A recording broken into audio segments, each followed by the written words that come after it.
What will happen with hazard pay as we come into late July? Will it get approved? And will you get the $10,000?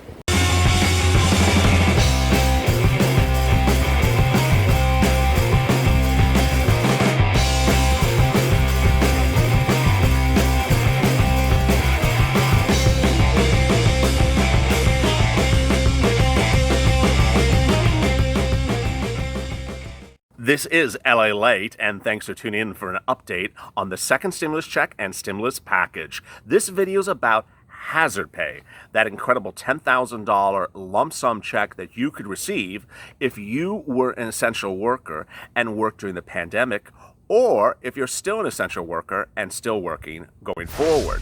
There's great news today, and it's really quite exciting, and I'm here to update you about a new twist and turn. There's a new movement among certain unions in certain classes of essential workers who are really trying to get this bill pushed through. So if you are in a union that worked during this pandemic, and you are an essential worker, or if you're tied to a group of a concerted group that is not particularly unionized, let's say a Facebook group or a coalition that involves your trade, please be in communication with that group right now, because those groups are really pushing to get this hazard pay bill pushed through. Let's update you and go back over what's going on with the hazard pay bill. As you know, it is part of the HEROES Act. It landed in the Senate from the House, and a subsection of the HEROES Act called the HEROES Fund. These names are just a little bit overwhelming sometimes. And it proposes to give $10,000, up to $10,000 for essential workers. The calculation, the amount, let's go through all of that right now. First, am I eligible? Am I an essential worker? We went through the details of the essential workers in earlier videos a few days ago. We'll do it again earlier next week. But ultimately, you need to determine whether you're an essential worker. It's defined under the HEROES Act itself. So it's not defined by purposes of state law or local or what your boss says or what your sister or brother says or what I think you are. I think you're all essential. But ultimately it's defined by the bill itself. Now, next, there are certain gray areas, and we have certainly touched on those gray areas. I'm going to repeat them as well right now. There are certain gray areas where it's really not clear as the bill is written if that intended to say that's an essential worker or not. Examples of things that are not gray areas are grocery stores and nurses. It clearly defines those as essential workers. Pharmacies, clearly defined as essential workers. Okay, here come the gray areas. Anyone who worked at Walmart, Target, Costco, Walgreens, CVS, all those are gray areas. Why? It's very simple, because ultimately all those businesses have pharmacies, all those businesses sell groceries, but they're not, quote, grocery stores as the essential terms define grocery stores, and they're certainly not pharmacies. Costco is not a pharmacy, but it does have a pharmacy in it. So what is going to happen? We don't know. That is the gray area. The number of hours. The most important thing you need to do if you have realized your essential work and you qualify for hazard pay is you need to start pulling your timesheets. You need to pull your timesheets and know the number of essential hours you have worked starting from January to the present. It can be at multiple essential jobs. It can be both overtime and regular hours. It can be irregardless of whether you were laid off, brought back, laid off, fired, brought back again. I want you to include every single hour, because that is the calculation you need to know. You need to know those number of hours. You need to have those timesheets ready. Now, I'm not going to tell you to get all the timesheets ready, but if you have them somewhere, just get them around ready so you know where they are, because this could be a big drawn out fight come late August if it gets approved and bosses don't apply for the hazard pay. I don't know. I'm not predicting bad news to you. I just want you to be informed. Ultimately, the calculation is $13 per hour times the number of hours you worked as essential worker during the pandemic going forward. It's great news. Next, you need to determine who really is your employer. This is really important. It's great news for me to really go over this with you, because ultimately you need to know and educate yourself who you'd have to tee up to get this as hazard pay. The hazard pay is applied for by your employer. The employer does not have to apply for it also. Those are two parts of the bill that I absolutely detest. I'm not going to mince my words. I hate it. I absolutely hate it. The employer applies for you. You cannot apply for it. And the employer does not have to apply for you. So I want you to figure out in your mind who is the employer and who you would contact.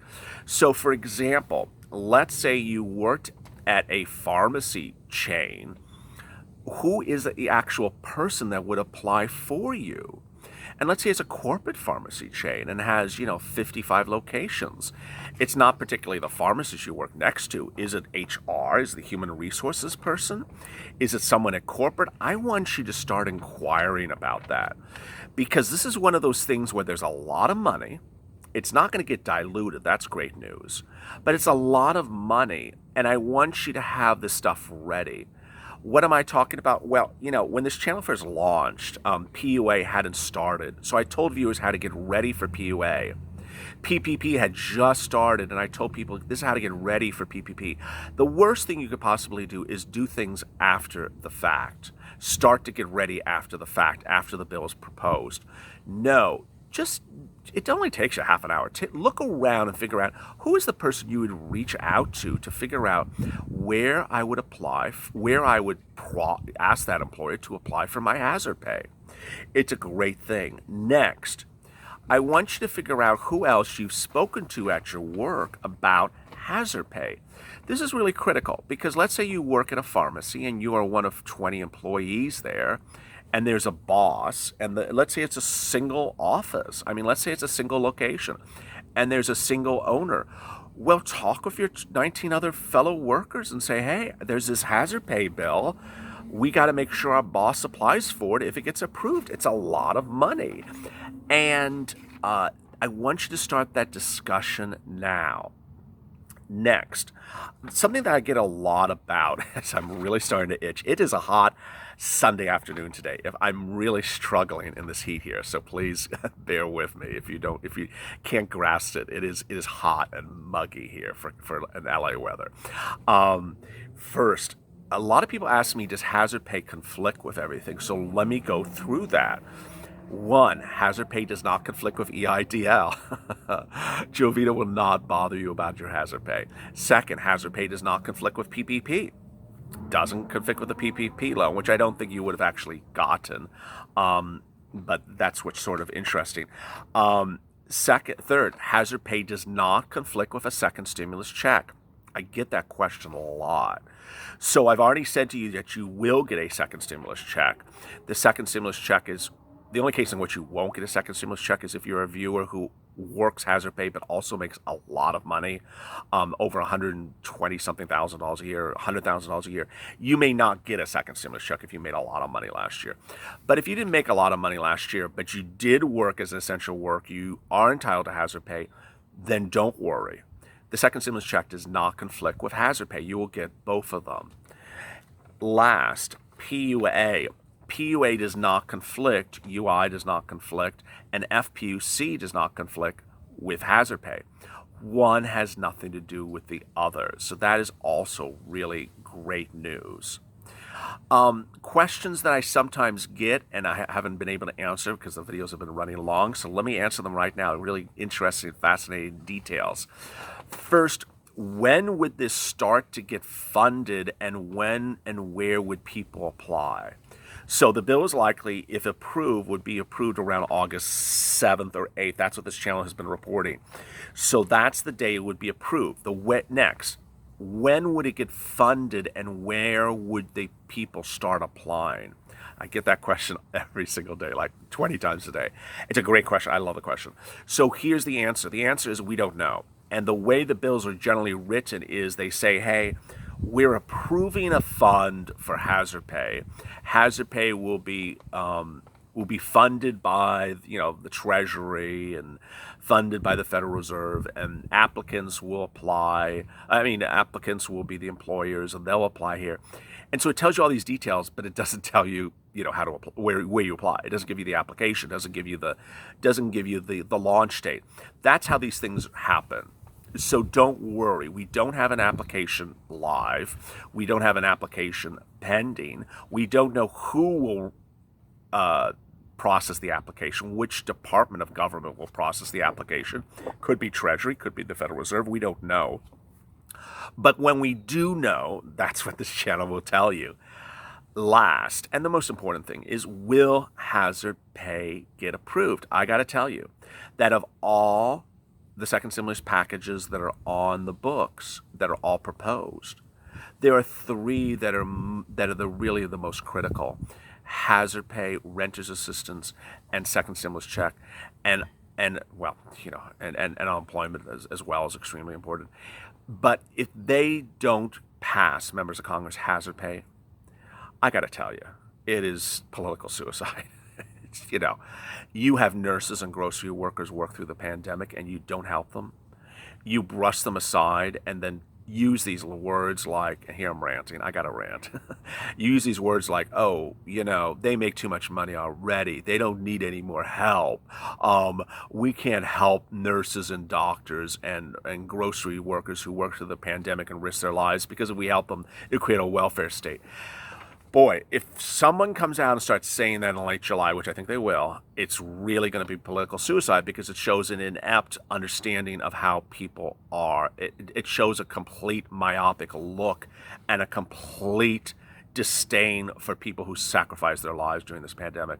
If people who wear $1,200 loafers and are the Treasury secretaries of the White House and say, I don't really care about people who risk their lives during the pandemic, they make enough money already, go stop bothering me, that will show a real political calamity for the people that try that angle, because I don't think anyone is going to buy it. Everyone knows the risk and the sacrifices that viewers of my channel who are essential workers did during the pandemic and are possibly still doing to this day. Everyone knows how they risk their lives. And if people brush you aside when we get to a second stimulus check debate, boy, any slight sentence like that will literally go viral, because it'll be so shockingly horrible, because everyone understands the sacrifices that essential workers made during the pandemic.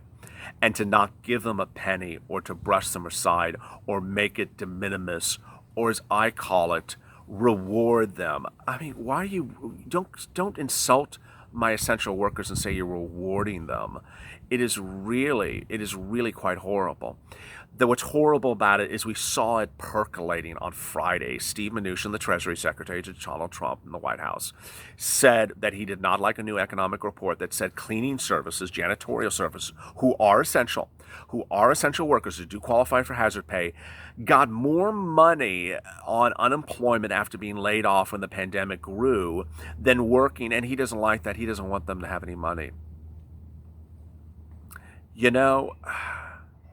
I gotta say, the hammer's gonna hit the nail, because those type of remarks are so out of touch. It's going to backfire. The good news is I really do think essential workers will get hazard pay. They will get some form of hazard pay. I think it's going to be a drag-out battle with the Democrats and the Republicans, but I do think it's going to get approved. If you have questions in today's video, drop in the comments below. Earlier today, LALATE launched a new item. The new item is a private, secure Instagram account. The Instagram account is for people to share information with one another to get through this pandemic, and it focuses on certain key stimulus items: EIDL grants, EIDL loans, EIDL reconsiderations, and second stimulus and stimulus check items, basically links to the IRS to ensure that you got the first stimulus check and to route you the information about getting a second stimulus check. If you're interested in being part of that private group, follow us. You have to do two things: subscribe to this channel and follow us on Instagram at LALATE_. Send us a DM and we will send you the link to that private account in which you can help one another, because that's the spirit of this channel, helping one another. As always, stay with LA for more.